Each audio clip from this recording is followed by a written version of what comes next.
चलो बच्चों, तो आज हम लोग मैथ्स में चैप्टर नंबर 6 कंटिन्यू करते हैं जिसका नाम है स्क्वायर्स एंड स्क्वायर रूट।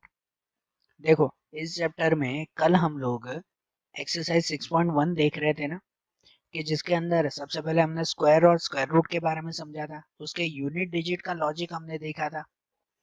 आज हम लोग एक्सरसाइज 6.1 में आगे के सम्स करें इसी एक्सरसाइज के, कि जिसमें भी और थोड़े से लॉजिकल क्वेश्चंस हम लोग देखेंगे और जो एक दो नए रूल्स आएंगे वो नए रूल्स में इसके सम्स के साथ ही आपको बताता जाऊंगा। एक्सरसाइज 6.1 में हमने पहले 3 क्वेश्चन इसमें देखे थे।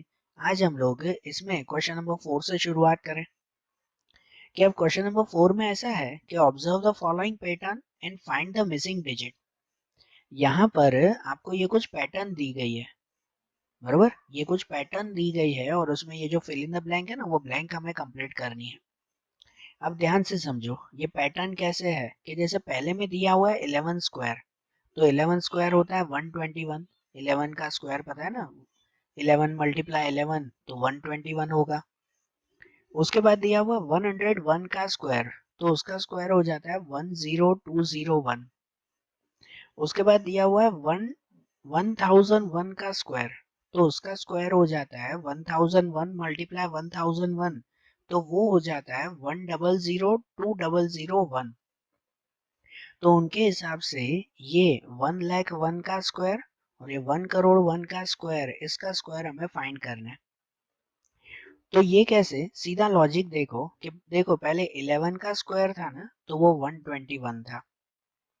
अब इसमें अगर 101 हो गया, ध्यान से समझना, 101 मतलब बीच में एक जीरो आ गया ना, यहाँ 1 और 1 के बीच में जीरो आ गया ना, तो यहाँ पर भी इनके बीच में ये एक एक जीरो आ गया।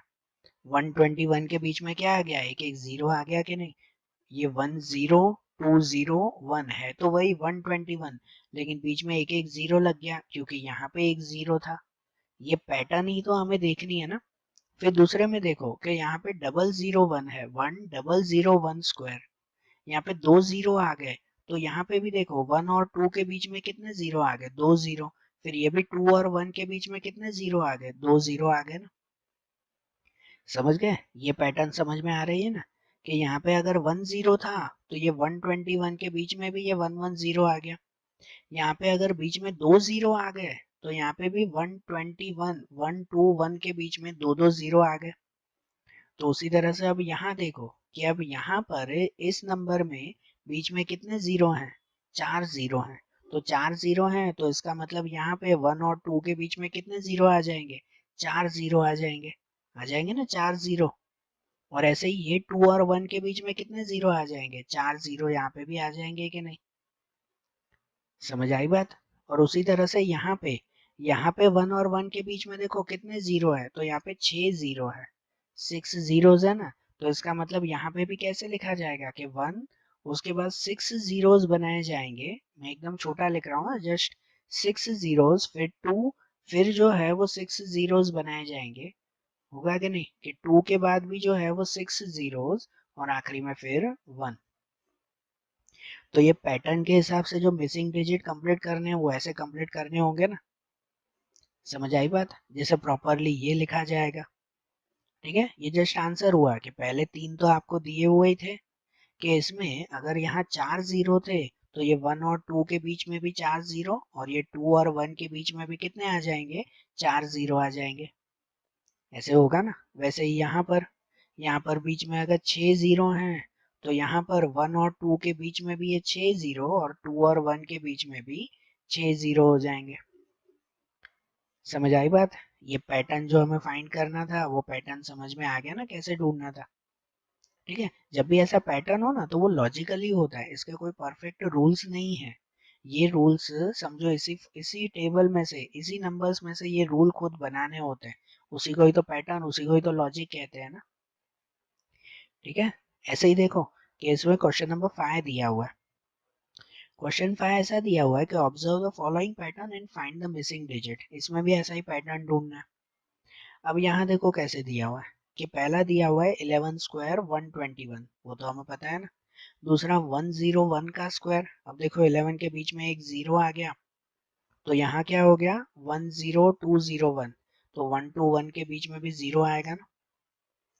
अब यहाँ है कि 10101 10101 स्क्वायर, ठीक है। अब बीच में खाली 00 नहीं, बीच में 1 भी आया है, तो यहाँ नंबर कैसे हो रहा है पता है, 102030 फिर 201।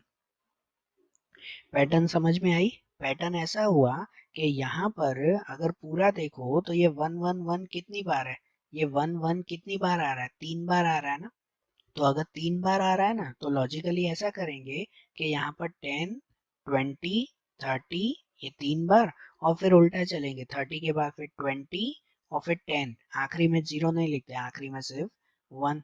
ये लॉजिक हुआ बराबर। यहाँ देखो कि ये पहले में देखो, ये 101 स्क्वायर है, मतलब इसमें कैसे कि भाई 2 बार खाली 1 आ रहा है ना। ये लॉजिक अगर देखो यहाँ पे 2 बार 1 आ रहा है, तो इसका मतलब यहाँ पर 10 20 2 बार आ रहा है, मतलब 2 नंबर लेंगे, 10 और 20, और फिर 20 के बाद उल्टा फिर से 10 10, मतलब आखिरी में 0 नहीं लिखते तो खाली 1। यहाँ पे 3 बार 1 आ रहा है ना, यहाँ पे 3 बार 1 आ रहा है ना, 10101 3 बार 1 हुआ, तो इसलिए उसमें 10 20 30 3 बार लेंगे, ये 10 20 30 और फिर 30 के बाद उल्टा चलेंगे, 30 के बाद उल्टा फिर 20 और 10 10 में आखिरी का 0 नहीं लिखते, वह क्योंकि इस नंबर में भी आखिरी में 0 नहीं है ना, ये क्वेश्चन में भी आखिरी में 0 नहीं दिया हुआ है, इसलिए यहाँ पे भी 0 नहीं लिखते। अब यहाँ देखो कि यहाँ पे कितने हैं 1, ये 1 1 1 1 कितनी बार आया हुआ है, 4 बार है ना। तो इसका मतलब यहाँ का नंबर क्या होगा, यहाँ का नंबर होगा 10 20 30 40, 4 बार है ना इसमें, तो इसलिए यहाँ पर 10 20 30 40 और फिर 40 के बाद उल्टा चलेंगे, फिर 30 फिर 20 और फिर 10 10 में फिर 0 नहीं लगाते। समझ आया लॉजिक कैसे चल रहा है, ये ध्यान आ रहा है ना कि यहाँ पर देखो ये 1 1 1 1 4 बार था, तो इसलिए यहाँ पे 4 स्टेप लिखे, 10 20 30 40। ये सिंपल सा पैटर्न हुआ ना इसका कि 10 20 30 40 और फिर उल्टा चलेंगे 30 20 और 10। अब यहाँ पे क्वेश्चन नहीं दिया हुआ है, यहाँ पे आंसर दिया हुआ है कि आंसर में देखो कितना है कि 10 20 30 40 50, यहाँ पे 5 हो गए ना 50 तक, और उसके बाद 50 के बाद उल्टा चल रहा है 40 30 21, मतलब आखिरी में 10।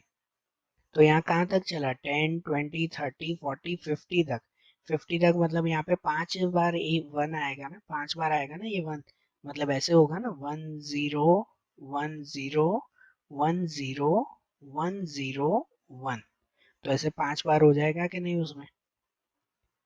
समझ आई बात, जिसके आंसर को हम लोग प्रॉपरली ऐसा लिखेंगे। ये प्रॉपर आंसर लिखा हुआ है कि यहाँ पे देखो कि जैसे ये 1 1 1 4 बार था, तो मतलब 10 20 30 40 फिर उल्टा 30 20 10, मतलब आखिरी में 1। वैसे यहाँ पे अगर 50 तक था ना, 10 20 30 40 50 फिर ये 40 30 21, तो यहाँ पे भी 5 बार लिखा हमने कि 1 0 1 0 1 0 1 0 1, कि यहाँ पे 1 कितनी बार आया, 5 बार, बीच बीच में 0 के साथ। समझ आई बात है कि नहीं, कि इनके कोई परफेक्ट रूल्स तो नहीं है ना, परफेक्ट मेथड नहीं है ना, ये सिंपल सा पैटर्न है, सिंपल सा जो है वो लॉजिक है कि जिससे हमने ये सॉल्व किया बरोबर। अब ऐसे ही ये क्वेश्चन नंबर 6 देखो, इसमें भी दिया हुआ कि observe the following pattern and find the missing digit. अब यहाँ जो पैटर्न दी गई है ना, इसे ध्यान से समझना, और उसके बाद ये ब्लैंक्स हमें कंप्लीट करनी है। कि जैसे पहले में दिया हुआ 1 स्क्वायर 2 स्क्वायर 2 स्क्वायर और इक्वल टू 3 स्क्वायर, ऐसे दिया हुआ है। दूसरे में 2 स्क्वायर 3 स्क्वायर 6 स्क्वायर और इक्वल टू 7 स्क्वायर, ऐसे दिया हुआ है। तीसरे में 3 स्क्वायर 4 स्क्वायर 12 स्क्वायर और 13 स्क्वायर। तो ये पहले 3 नंबर जो पूरे पूरे हमें दिए हुए हैं, तो इन पर से कोई पैटर्न मिली आपको, कोई पैटर्न पता चली कि इसमें क्या सिमिलर है। देखो इनमें से ना एक चीज हमें पैटर्न में मिल रही है कि ध्यान से अगर समझो ना कि ये जो पहले 2 नंबर है ना, ये पहले 2 नंबर के इन दोनों नंबर का मल्टीप्लाई, ऊपर का स्क्वायर भले मत देखो, ऊपर का स्क्वायर मत देखो, कि इन दोनों नंबर का मल्टीप्लाई ये हो रहा है तीसरा नंबर, कि जैसे 1 2 जा 2, हो रहा है कि नहीं, 1 2 जा 2। दूसरे में भी देखो कि यहाँ पे 2 3 जा 6 हो रहा है ना, ये पैटर्न मिल रही है ना। पैटर्न ढूंढना ऐसे ही कहते हैं ना, कि यहाँ पर इसमें देखो कि जैसे ये 3 4 है, तो यहाँ पर 3 4 जा 12, पहले दो नंबर का मल्टीप्लाई ये तीसरा नंबर मिल रहा है, और उसके बाद यहाँ जो तीसरा नंबर है ना उसमें 1 प्लस करो तो ये आखिरी वाला नंबर मिलेगा, कि जैसे 2 + 1 3, कि जैसे यहाँ 6 + 1 7, फिर यहाँ पे 12 मिला तो 12 + 1 13। मतलब कैसे लिखना है पता है, कि ये पहले दो नंबर का मल्टीप्लाई करो तो ये नंबर मिलेगा, और इसमें +1 करो तो इक्वल टू के बाद ये नंबर मिलेगा। तो अब उनके हिसाब से ये मिसिंग मिल सकता है, कि जैसे यहाँ 4 5 और यहाँ मिसिंग है, तो यहाँ मिसिंग में कौन सा आ सकता है, कि पहले दो नंबर का मल्टीप्लाई ये होता है ना, तो ये 4 5 जा यहाँ कितना हो जाएगा, यहाँ हो जाएगा 20। कितना हो जाएगा, 4 5 से 20, और 20 में एक प्लस करो तो बाहर 21, वो तो दिया हुआ ही है कि नहीं, समझे। फिर यहाँ देखो, यहाँ पे ये मिसिंग है और आखिरी में 30 दिया हुआ है, तो ये, तो यहाँ पे ऐसे लॉजिकली सोचेंगे कि 5 के साथ किसका मल्टीप्लाई करें, तो आखिरी में 30 मिलता है। 5 के साथ किसका मल्टीप्लाई होगा, तो जनरली 5 6 जा होगा ना, 5 6 जा 30, और 30 में +1 करो तो बाहर 31। ऐसे मिला के नहीं, है ना, 5 6 जा 30 हुआ ना ये। वैसे यहाँ पे देखो कि यहाँ पे पहले दो नंबर 6 और 7 दिए हुए हैं, तो 6 7 जा यहाँ पे 42 आ जाएगा। कितना आ जाएगा, 42, और 42 में +1 कर दो तो बाहर का कितना हो जाएगा, 43 हो जाएगा। ठीक है, इसकी कोई मेथड नहीं है कि सॉल्व करके हम लोग कोई मेथड लिख के फिर उसको सॉल्व करें। ठीक है, ये पैटर्न है, तो पैटर्न में डायरेक्टली लॉजिकली हमें सॉल्व करना होगा। तो इस तरह से हमें ये आंसर मिल जाएगा ना, इनके प्रॉपर आंसर मिलेंगे ना, कि जैसे यहाँ पे 4 5 है, वो कितना हो गया, यहाँ पे ये 20 स्क्वायर मिला। फिर यहाँ पे ये मिसिंग था ना, तो यही मिसिंग होगा ना, कि 5 6 जा 30 होगा। यहाँ पे ये मिसिंग था कि ये 6 7 जा 42, और 42 और +1 कितना हो जाएगा, 43। ठीक है, तो ये तीनों क्वेश्चन थे ना 4 5 6, वो ऐसे लॉजिकली थे, पैटर्न वाइज हमें सॉल्व करने थे। अब ऐसे ही आगे अब क्वेश्चन नंबर 7 देखें, तो क्वेश्चन 7 में ऐसा दिया हुआ है, without adding find the sum, plus किए बिना डायरेक्टली उसका आंसर बताओ। कि जैसे यहाँ पे नंबर दिया हुआ है 1 + 3 + 5 + 7 + 9, ध्यान देना, तो इनका प्लस आप करोगे ना, कि जैसे 1 + 3 4, 4 + 5 9, 9 + 7 16, 16 और 9 तो 25। ऐसे हुआ ना, एक एक करके प्लस करोगे ना, लेकिन यहाँ दिया हुआ है विदाउट एडिंग, प्लस नहीं करना है, डायरेक्ट आंसर बताओ इसका कितना आएगा। तो डायरेक्ट आंसर कैसे मिल सकता है, तो डायरेक्ट आंसर ढूंढने के लिए एक रूल है, ध्यान देना, एक रूल है, कि ये जो नंबर दिए हो ना 1 3 5 7 9, ये सब है ना ऑड नंबर है। कौन से नंबर है, ऑड है कि नहीं। इवन नंबर पता है ना, इवन नंबर होता है 2 4 6 8, वो सब इवन नंबर होते हैं। ये सब क्या है, ऑड नंबर है। तो ऑड नंबर के लिए फॉर्मूला आती है कि sum of N odd number, N मतलब कितने भी नंबर हो वो, जितने भी नंबर हो वो, कि sum of N odd number, तो उसकी फॉर्मूला आती है एन स्क्वायर। एन स्क्वायर मतलब कि जितने नंबर हो उसका स्क्वायर। यहाँ पे कितने नंबर है, 1 3 5 7 9, तो कितने नंबर का प्लस करना है, 5 नंबर का प्लस करना है। 5 नंबर का प्लस करना है ना, तो वहां पे लिख देंगे 5 स्क्वायर। इन सब का प्लस नहीं करेंगे, डायरेक्टली क्या करेंगे, ये एन स्क्वायर फॉर्मूला है, तो फॉर्मूला के हिसाब से लिख देंगे 5 स्क्वायर। और 5 का स्क्वायर कितना होता है, तो 5 का स्क्वायर 25। तो डायरेक्टली मिल जाएगा ना, इन सब का प्लस भी आप ओरली करके देखो तो भी कितना मिलेगा, 25 मिलेगा। ठीक है, तो ये एक रूल है कि जब भी लाइन वाइज ऑड नंबर दिए हुए हो ना, कि जैसे 1 3 5 1 से शुरू करते हुए लाइन वाइज जब भी ऑड नंबर हो ना, तो उनमें जितने भी ऑड नंबर हो उन सब का प्लस वो डायरेक्टली एन स्क्वायर से ढूंढ सकते हैं। जैसे कि दूसरा भी है, कि यहाँ 1 3 5 7 9 11 13 15 17 19, लाइन वाइज सब ऑड नंबर ही दिए हुए हैं ना ये, तो इन सब का प्लस हम लोग ढूंढे ना, तो सिर्फ गिन लो कि कितने ऑड नंबर हो गए, 1 3 5 7 9 11 13 17 19 17 15 17 और 19, तो ये टोटल 10 नंबर हो गए। 10 नंबर हो गए ना, तो सीधा कि sum of n odd number equal to n square, मतलब सीधा 10 स्क्वायर लिख देंगे। ये 10 नंबर है ना, तो सीधा ही लिख देंगे 10 स्क्वायर, और 10 स्क्वायर कितना होता है, 100 होता है।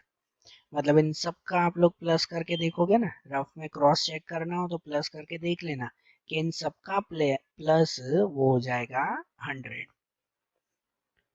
ठीक है, वैसे यहाँ पे भी दिया हुआ है, ये 1 3 5 7 9 11 13 15 17 19 21 और 23, इन सब का प्लस, तो इनमें भी गिन लो ना टोटल ये कितने नंबर हुए, ये टोटल 12 नंबर हुए।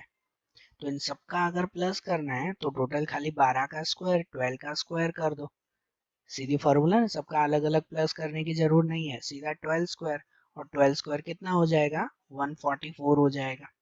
मतलब इन सभी नंबर का प्लस करोगे तो वो कितना मिल जाएगा आपको, 144। समझ आई बात है ना, सिंपल ये। तो ये एक सीधा सा लॉजिक हुआ, ये भी ये फॉर्मूला है कि भाई कोई भी सीधे ऑड नंबर का प्लस करना हो ना, तो बस खाली उसमें ये n स्क्वायर लगा देते हैं हम लोग, बराबर। वैसे ही देखो, अब उसके आगे क्वेश्चन नंबर 8 दिया हुआ है। अब क्वेश्चन 8 में ऐसा दिया हुआ है कि express 49 as the sum of 7 odd numbers, कि हमें यहाँ पर 49 को 7 ऑड नंबर के अकॉर्डिंग एक्सप्रेस करना है, मतलब बताना है। तो ऑड नंबर जैसे मैंने बताया ना, 1 3 5 7 ये सब ऑड नंबर होते हैं, तो ऐसे 7 नंबर का प्लस कर दो तो क्या वो 49 होता है, वो खाली चेक करके बताना है। तो मतलब 49 अगर बताना है ना, तो वो ऐसे बता देंगे, 49 equal to 1 plus 3 plus 5 plus 7 plus 9 plus 11 plus 13, तो ये कितने नंबर हो गए, तो ये 7 डिजिट हो गए। तो ये हो गया ना सम ऑफ 7 ऑड नंबर। और वैसे भी आप ओरली भी अगर चेक करो तो ये 7 नंबर्स हैं, मतलब 7 का अगर स्क्वायर कर दो तो 7 का स्क्वायर कितना होता है, 49 ही होता है ना। मतलब ये दिया हुआ ही है आपको कि 49 वो 7 नंबर का प्लस होगा, तो वो 7 नंबर आपको खाली लिख देना है ना, लाइन वाइज 7 नंबर लिख दो, 1 2 3 नहीं है, ऑड नंबर खाली, कि 1 3 5 7 9 11 13, ऐसे 7 नंबर लिख दिए जाएंगे ना, बरोबर। वैसे ही इसमें कि express 121 as the sum of 11 odd numbers, कि 121 उसमें 11 नंबर का प्लस लिख के बताना है, तो ठीक है उसमें 11 नंबर का प्लस लिख दो, है कि नहीं, कोई सॉल्यूशन थोड़ी है, सीधा खाली प्लस लिख के बताना है कि 121 इक्वल टू 1 3 5 7 9 11 13 15 17 19 21, तो ऐसे 11 नंबर का प्लस हो गया ना ये 121, है कि नहीं। एकदम सिंपल सा लॉजिक है ना इसमें। हुँ? और ऐसे ही इसमें आगे क्वेश्चन नंबर 9 देखें। अब इसमें ऐसा दिया हुआ है कि how many numbers lie between square of the following numbers. देखो, अब आपको कोई दो नंबर अगर बोल दिए जाए और उसमें ऐसा कहा जाए कि उनके स्क्वायर के बीच में कितने नंबर आते हैं। पहले समझना, सपोज मैं आपको कोई नंबर दे दूं कि जैसे 11 और 12 है, कि 11 और 12 इनके स्क्वायर के बीच में कितने नंबर आते हैं, lie between the square of following number. मतलब अगर आप 11 का स्क्वायर करो ना, तो 11 का स्क्वायर होता है 121, और अगर 12 का स्क्वायर करो ना, तो 12 का स्क्वायर होता है 144। तो 121 से 144 के बीच में कितने नंबर आते हैं, वो अगर हमें ढूंढना हो तो क्या करें, इन दोनों का माइनस कर देंगे ना, कि भाई ये 144 और 121 इन दोनों के बीच में कितने नंबर आते हैं, तो ओरली पता चल जाएगा कि इनके बीच में 23 नंबर्स आते हैं, बराबर ना, 23 नंबर हुए इनके बीच में। तो ये तो पता चल गया ना कि हाँ भाई 11 का स्क्वायर ये होता है, 12 का स्क्वायर ये होता है, तो उनके बीच में इतने नंबर होंगे। ठीक है, लेकिन मैं आपको कोई ऐसा नंबर दे दूं कि भाई जैसे 56 का स्क्वायर और 57 का स्क्वायर, कि इनके बीच में कितने नंबर आएंगे, वो पता करो। अब ये 56 का स्क्वायर आप लोग करने बैठो, 56 मल्टीप्लाई 56 और 57 का स्क्वायर करो, 57 मल्टीप्लाई 57, और उनके बीच में कितने नंबर आएंगे, तो वो ढूंढना कितना मुश्किल हो जाए, है कि नहीं। लेकिन उसे एक सिंपल से लॉजिक से ढूंढ सकते हैं हम लोग। कौन सा लॉजिक, तो वो यहाँ पे समझो कि जैसे यहाँ पे एक क्वेश्चन दिया हुआ है कि 12 और 13 के बीच में कितने नंबर आएंगे, 12 और 13 का स्क्वायर, हाँ 12 और 13 के स्क्वायर के बीच में कितने नंबर आएंगे। तो जब भी उनके बीच का नंबर ढूंढना हो ना, तो उसे सिर्फ 2n करके आंसर ढूंढ लेते हैं। क्या ढूंढते हैं, 2n, क्योंकि एक रूल है कि 2n numbers lie between the square of any n and n plus 1। n और n plus 1 मतलब कि कोई भी दो नंबर लाइन वाइज हो ना, जैसे कि 12 13, तो उनके स्क्वायर के बीच में कितने नंबर आने वाले हैं वो ढूंढना हो ना, तो डायरेक्टली सिर्फ 2n कर देते हैं, 2 मल्टीप्लाई n, और n पे क्या लिखते हैं, तो n पे लिखते हैं ये पहला नंबर। मतलब कि नंबर्स बिटवीन 12 स्क्वायर और 13 स्क्वायर, तो उसके लिए सिर्फ 2n फॉर्मूला आती है। 2n मतलब कि 2 मल्टीप्लाई 12, और 2 मल्टीप्लाई 12 कितना होता है, 24। मतलब अगर आप लोग ऐसे क्रॉस चेक करो ना, तो 12 का स्क्वायर होता है 144, ठीक है, और 13 का स्क्वायर होता है 169। तो 144 और 169 इन दोनों के बीच में 24 नंबर्स आते हैं। चेक कर लेना भले, 169 माइनस 144 करके देखो कि उनके बीच में कितने नंबर आ जाते हैं, 24 नंबर्स, बरोबर। तो ऐसा जो है वो हम लोग डायरेक्टली मतलब पूरा सम नहीं करेंगे कि 12 का स्क्वायर कितना, 13 का स्क्वायर कितना, सिर्फ एक फॉर्मूला लगा देंगे, कौन सी, 2n, और उसमें n पे ये पहला नंबर लिख देंगे। कि जैसे यहाँ पे दिया हुआ 25 और 26, कि 25 और 26 के बीच में कितने नंबर आएंगे, तो उसके लिए भी सीधी एक फॉर्मूला कि numbers between 25 square and 26 square, तो 2n, ये फॉर्मूला आती है 2n, मतलब कि 2 मल्टीप्लाई 25, ये n पे क्या लिखेंगे, तो n पे ये पहला नंबर 25, तो 2 मल्टीप्लाई 25 कितना, तो 50, कि ये 25 का स्क्वायर और 26 का स्क्वायर इन दोनों के बीच में 50 नंबर आ जाते हैं, ठीक है। ऐसे ही यहाँ पे 99 एंड 100, तो इनके बीच में भी कितने नंबर आते हैं वो अगर ढूंढना हो ना, तो numbers between 99 square and 100 square equal to 2n, सीधा 2n फॉर्मूला, मतलब कि 2 मल्टीप्लाई 99, और 2 मल्टीप्लाई 99 करें तो कितना आ जाएगा, 198 आ जाएगा। मतलब इन दोनों के स्क्वायर के बीच में 198 नंबर्स आ जाते हैं, बरोबर। समझ आया बात है, लॉजिक समझ में आया ना। तो ये आपकी जो पहली एक्सरसाइज थी ना पूरी, पूरी की पूरी ऐसे ही लॉजिकल क्वेश्चंस थे। अब जैसे आज ये फर्स्ट एक्सरसाइज देखी, अब ऐसे ही इस चैप्टर की दूसरी एक्सरसाइज हम लोग अगले वीडियोस में देखेंगे। Okay, thank you.